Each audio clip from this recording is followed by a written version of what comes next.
What's good with YouTube? Y'all know Big Flacco with a convict's perspective, and I'm gonna smash, dash, slide on through with a little bit of energy. Please hit the like, subscribe, comment, do all those things to help support this channel, and hit that bell notification for future fire content. So I gotta really sit there and quickly, put a little bit of feedback and some insight. How can anybody call Lazy Boy's interview bad, or that he's supposed to bridge the gap and try to show carnalismo and all this stuff, right? How can anybody say that he's wrong and it's bad that he didn't do that when you've had several rappers basically say F the North and Killer and all this stuff that have been on at a 22 No Jumper, right? And Lazy Boy did not even address any group in a derogatory type of fashion, disrespectful fashion, or whatnot. Yet someone's basically said that, he should have went on a Southern podcast and he should have did this and did that. When are people going to get it already? There really is no fucking true unity between the North and South as far as one collective, one movement. There's been some, agreements with certain situations which pretty much, are no longer there from my understanding like they were 6 months, a year ago. Okay? But it kind of shocks me, right? Just to watch it and hear some of the things that people have to say about their former group at that. The North's the North and the South is the South. I don't know how better I can explain it. People who are from down south, let's remember that, right? And who have a message from a Southsider's perspective, right? That called Lazy Boy a Northerner because he elected not to have anything to do with any Southern Raza podcast, right? But yet, he's being called a sellout by who? The down south podcaster. Fucking crazy as fuck that anybody would agree with that. This is why I've said this from day one. As long as there's labels, north-south, there's never any chance at any unity. Because basically what I'm hearing from a few individuals that, okay, because they're not going with the flow of what some individuals from the South, who have top podcasts, right, want them to do, they're a sellout. I think if it was vice versa, if he was catering to these individuals that want him to do this or do that for some of these Southern podcasts, I think he'd be a sellout right then, because he's being dictated and told what he should and shouldn't do by a group that has nothing to do with them. Someone even referenced that he should go on American Cholo because American Cholo is going to ask those questions that need to be asked and this and that. Those questions that people think that need to be asked, they can't be answered. People forget there's a chain of authority, chain of command. And the way he came on No Jumper, limited the information that he talked about. He didn't talk about anything that's going to get him in trouble. He didn't talk about anything that gave voice to anything that he's not supposed to give voice to. And he didn't disrespect anybody in general. So what's there to complain about? I don't get. You know what I'm saying? Like I said, people have different standards for different people. Now, did Adam try to bait Lazy Boy a little bit during the interview? Yeah, he did. Of course, it's a social media platform, man, that interviews people and is trying to bring out anything that's going to get the views. So you can't blame him for that. Lazy Boy handled himself well.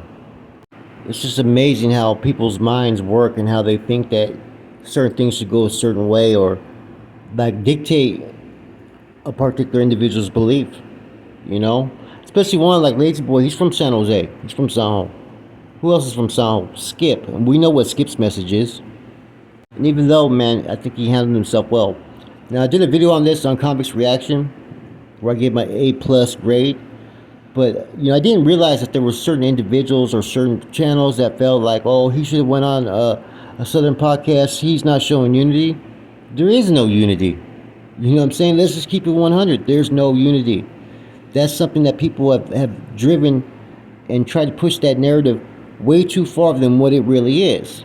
There's respect that's been established behind those lines in prison, In some senses, where those lines for the greater good of the people on those yards, where certain times they've united against common causes, right?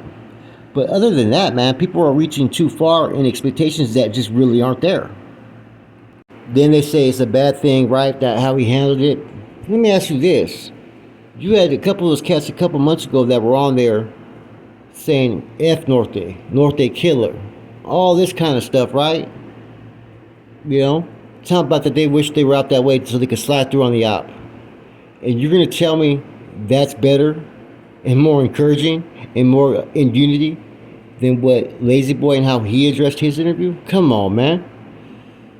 You know, that's the whole thing, man. People expect certain individuals to fucking bend over at the wayside, but it's just not going to happen. And I've said it before, there's nothing wrong with how Lefty Gunplay or any of these cats feel when they're talking about these situations, right? I'm talking about the North. That's how they feel, that's how they feel. But don't get bent out of shape because the individual goes on No Jumper and discusses things in a respectful fashion with professionalism. Never once calling any of these groups out of their fucking name. Yet, people want to have backlash effects for, him choosing not to do any podcast interviews on any Southern or outside podcast. I don't know if people are blind to how the prison politics work or just don't get an understanding of it, right? But, there is no peace, 100% peace. There is no, unification out here in the streets and, let's do kumbaya and that, everything's all good. Because it's not. It doesn't mean that people are warring and disrespecting each other and whatnot, right? Or at least you've only seen it from one side. But, like I said, the backlash that a few people have given and the reasons they've given it, it's all crap of bullshit, to be honest with you, man. The dude did a fucking good interview. I guess the right word for how everything was conducted was tactfully. He didn't show, anything that would be considered bias. He didn't show anything that would be considered, disrespecting the other side or anything like that. He just spoke his truth about where he's at, his music, and whatnot. People have other expectations. That's on them. Those expectations are not there. And I've told people that since day one, that people believe in this hype that's not there.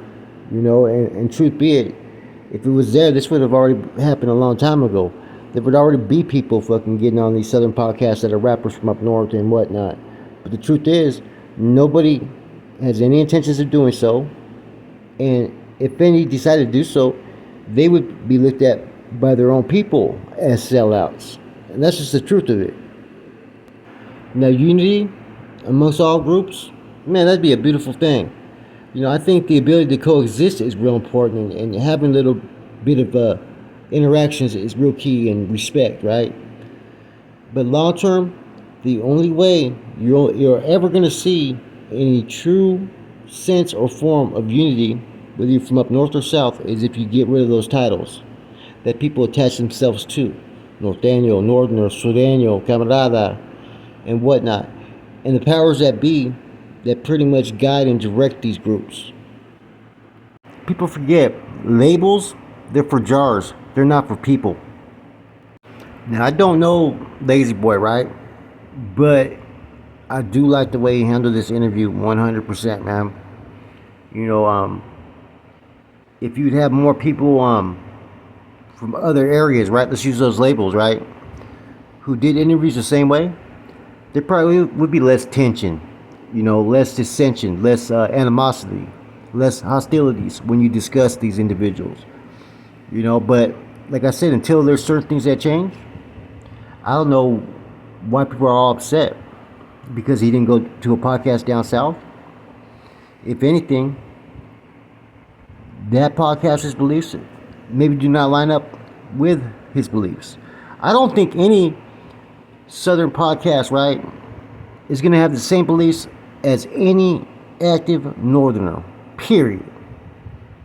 So that should be case closed and nobody should be offended by it, And I'm not saying that, any of these podcasters have, bad intentions or that, anything negative, or I'm not throwing any type of shade at them, right? I'm just keeping it 100 that, there's just no way. There's no way that any of these, artists from up north are going to pretty much align with any of these individuals or podcasts from down south. there's a belief system here that's just too different. And you're already seeing a side that traditionally, the North stands against, which is those trying to enforce their will, trying to force their way, or trying to dictate. And that's clearly what you have here, as well as the double standard. And for anyone to accept that, that would clearly be a sellout, in my opinion. But like I said, this is just my opinion as an outsider. You know what I'm saying? But I am an outsider with understanding of that life. I am an outsider who knows the politics. I am an outsider that just knows the agenda. And I am an outsider that can see the contradictions and hypocrites when it comes to this topic. As always, people are really quick to cheer for their own, right? But they're quick to critique when that's not their own. Like I said, all you gotta do is look at the playlist of people who've been on Adam 22 the last 3 months, and you can look at some of the actions and words of some of these individuals, right, that are contrary to what this individual and how he represented himself and his people on Adam 22's podcast. With that said, it's your boy Flacco, ACP. I'm gone.